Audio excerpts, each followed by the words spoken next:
Badsted from NORDEN. Please go ahead. Thank you very much, and also a warm welcome from my side to this Q3 presentation of our results. Let's dive into the numbers, and in the third quarter we delivered a net profit of $26 million. This was driven by asset management and vessel sales as we continue to realize values from our fleet portfolio. And what is also evident here is that with a rising market and rising asset values, we've seen our NAV increase by 7% in the quarter. With better than expected performance and also this rising market, we have raised our full year guidance on the 28th of October to a range now of between $100 to $140 million. We've also had a busy year so far with 45 asset transactions.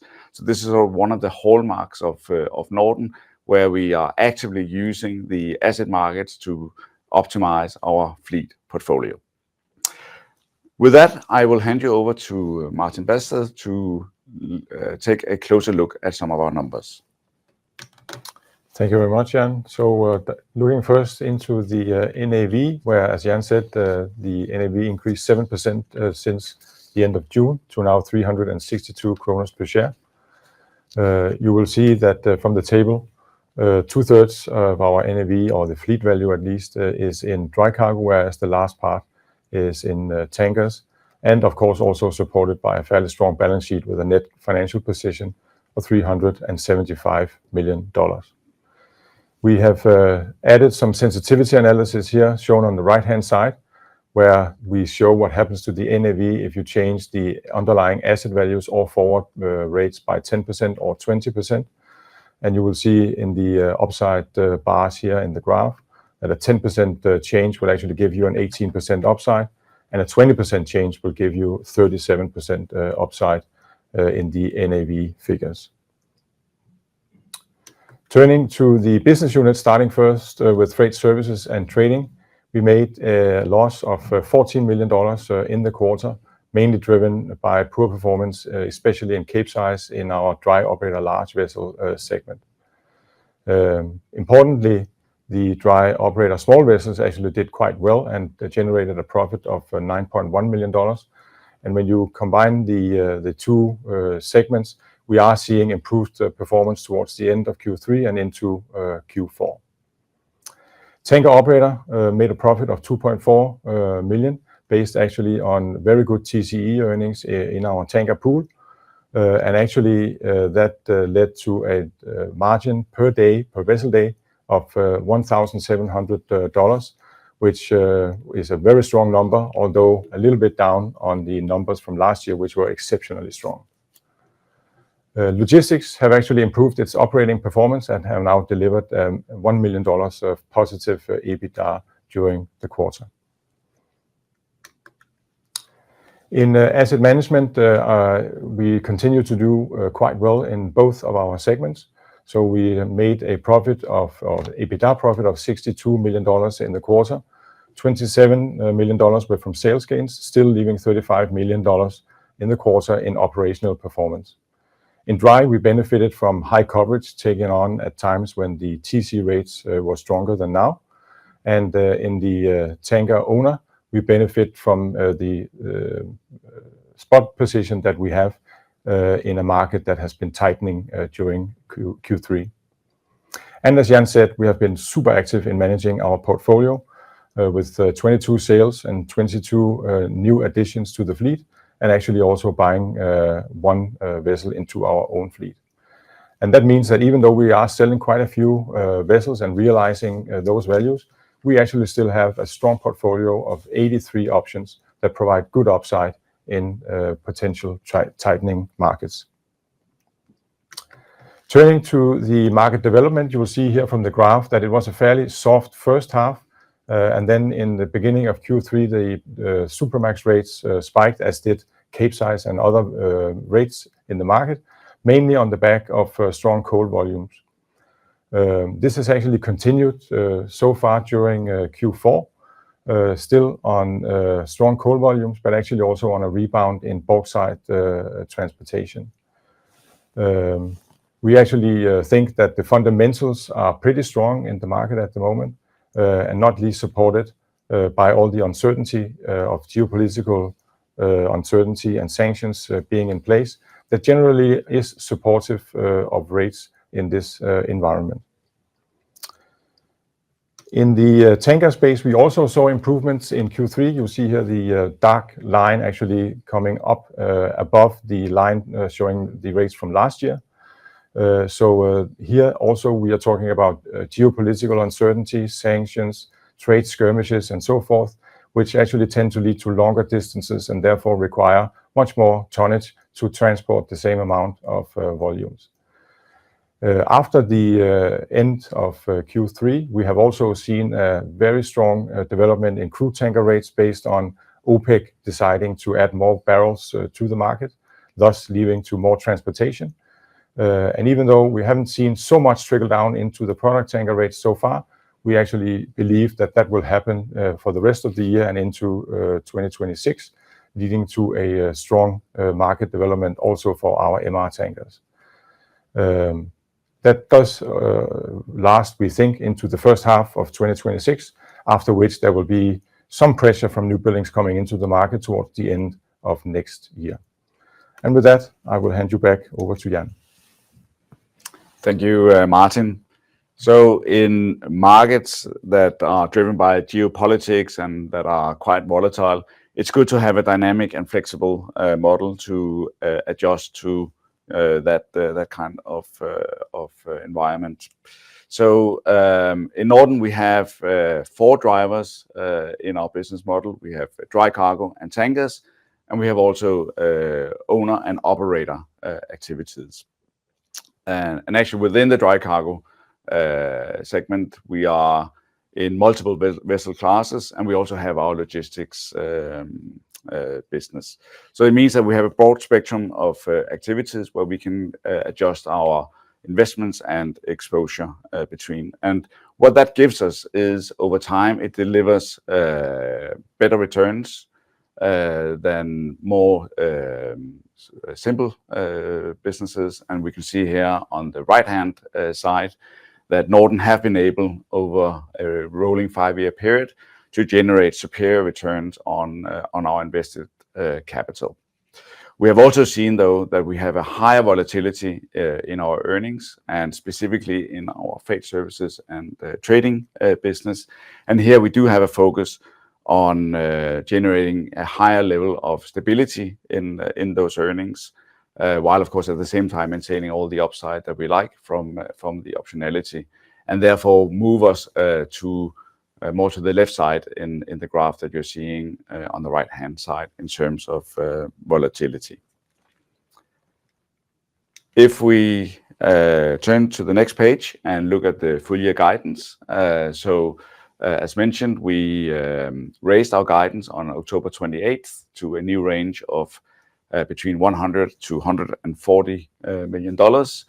And if you look at our position below, where we have the open days, you can see that we have a long position across the business, both in dry cargo and in tankers, which means that we are currently benefiting from the sort of momentum that we see both in the dry cargo and in the tanker markets. So we continue to see good earnings in the asset management part of the business, and we are actually seeing an improvement in the operating earnings in freight services and trading, where we are moving closer to break-even levels here towards the end of the year. With that, we turn to the last page before we go to Q&A, and just summarizing that we've had a good first 9 months of the year with a total profit of $111 million and a return on invested capital of 10%. We have raised our guidance, as I just mentioned, on better than expected operational performance and also rising markets, which also partly has led to the increase in our net asset values that now stand at 362 Danish kroner per share. We've been extremely active in the asset markets, where we've had a total of 45 transactions. And I think what is notable here is that we have also built a core fleet now of multi-purpose vessels.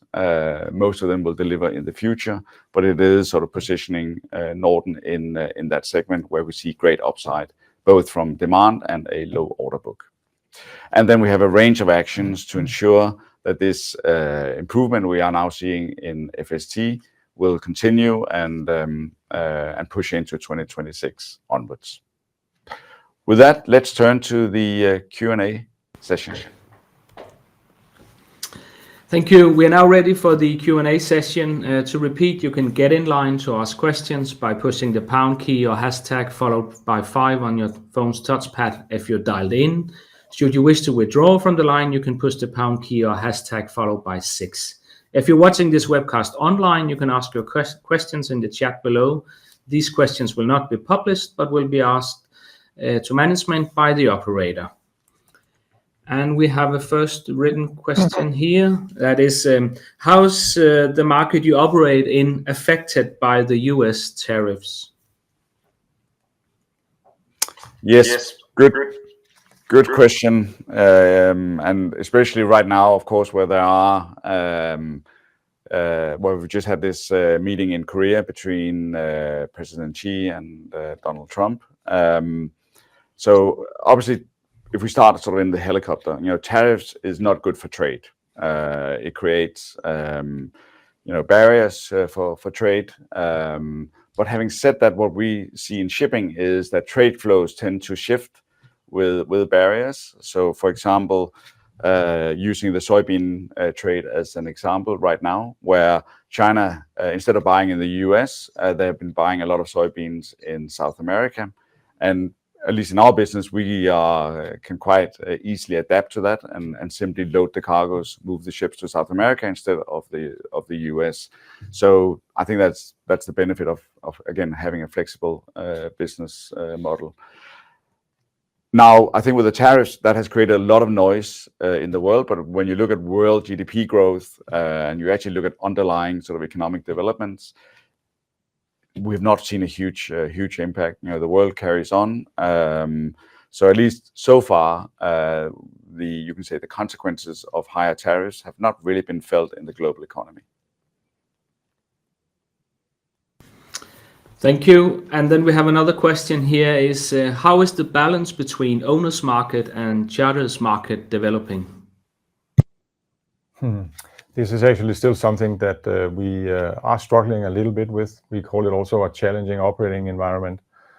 So, for instance, if you take some of the dry cargo vessels that we are operating, we are seeing that asset prices are very firm.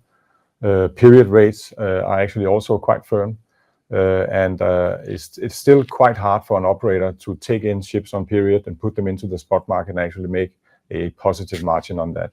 It has probably improved a little bit during the quarter with the tightness of the market, where spot has also come up. But it is still a general challenge that we see basically across the segments, but probably mainly in the bigger segments. Thank you. And another question here. How are you balancing market exposure long, short into 2026? Yeah, so I think we showed on one of the previous slides, we showed the position where we are long across the group. I guess I can show the slide here, where you see at the bottom that we have a long position across both dry cargo and tankers, and especially actually into 2027. Because this is also the time where we will take delivery of some of the owned new buildings that we have ordered on Capesize in Japan, and also a number of the leased vessels are coming into the portfolio at that time. Of course, if markets continue to go up and asset prices rise, we also have the choice that we can declare purchase options and keep the vessels and further build this position out in time. And we can, of course, also go out and do additional deals. The challenge, I think, at the moment is that asset prices are high, new building costs are high. So to order a new vessel comes also with a pretty hefty price tag. So it's not a sort of a slam dunk decision, even though you have a positive view on the markets to go out and order vessels. They are at a historically high cost. Thank you. And another question here. When do you expect to see positive margins across the segments in the freight services and trading division? And how do you see the margins developing into 26-27? Yeah, so I probably cannot comment directly on exactly what we see there, but what we have said in the report and in the presentation here is that based on the good trend that we are seeing in recent months, we are actually expecting that the FST margins will move towards break-even levels for the remainder of the year, and also that the initiatives that we have put in place to improve performance will take effect and work as we expect during 2026. So we are on a good trend, but I cannot be more specific than that at the moment. I think I can add just one thing, and that is that what we did see in the third quarter was that 3 out of the 4 segments were actually positive. So the challenge, as Martin also said earlier, is mainly on the larger vessels, and that is of course where our focus is to turn that around. Thank you. And to repeat, if you wish to ask a question, please type it in on the chat below. And another question goes here. What market effect have you seen so far from sanctions towards Lukoil and Rosneft? I think it's a little bit early to actually expect a meaningful impact of this. There is also the element that when you sanction parts of a market, then flows and activity tends to move to other parts of the market. So I think it's still early days, but our view is probably that we shouldn't expect a big impact of that particular sanction package. Thank you. There seems to be no further questions, so I'll leave the word to management for a final remark. All right. Well, thank you very much for good questions. Thank you very much for your interest, and we look forward to see you again at the next presentation. Thank you.